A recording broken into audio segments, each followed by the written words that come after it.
War now covers the globe. To our ally, America, December the 7th was the day of infamy. Japan tears off the mask and turns the once Pacific Ocean into a sea of blood. Wholesale war blackens the sky in the east and west. While Nomura and Kurusu stall for time in Washington, Japanese planes are setting out to bomb American bases. The Mikado, Japan's son of heaven, is brushed aside by his warlords. Without any declaration of war, American and British bases in the Pacific are attacked, and two great men of destiny are fighting another foe together. Very obviously, no pictures of the war in the Far East are yet available. But these scenes from the areas of conflict are convenient pegs on which to hang the story of Japan's plunge into the abyss of war with the democracies. American soldiers and sailors are struck down by the treacherous Orientals before their country is at war.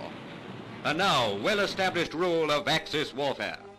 In Malaya, British troops meet the invaders as they attempt landings on the peninsula and in Thailand.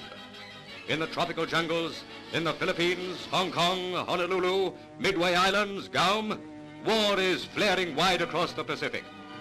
For many years, Japan had had designs on the Kra Isthmus to cut off Singapore with a canal of her own making. But Singapore is still to be very much contended with. The gateway to the east is Britain's key point in this second war, as the Japs will discover to their cost. Japanese ships are planted far over the Pacific, but it so happens that every one of her vessels is being hunted down by the combined strength of the British and American fleets. Yes, the foul infection of treachery and greed has found a willing victim in Hitler's yellow brother. The Japanese flagship Idzumo fought her first battle of the war at Shanghai, sinking the little British gunboat Petrel as she opened fire when called on to surrender. America fully recognizes her danger. San Francisco had an early foretaste of trouble. The whole western coastline from Panama to Alaska is on the alert. Hollywood, America's film city, blacks out at night, while the oil fields at Long Beach presents a tempting prize for oil-hungry Japan. America has to be very much on guard. Already her Navy has suffered severe blows, but now the gloves are off. There are many ships ready to avenge the attack on Pearl Harbour.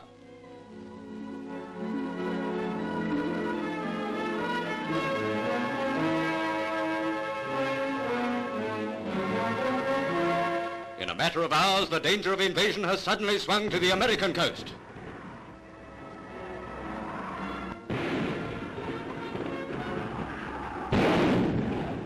The Japanese High Command has kicked its military ant heap and scattered the contents over the Pacific. The job of purging the world of these yellow termites is just another job for democracy.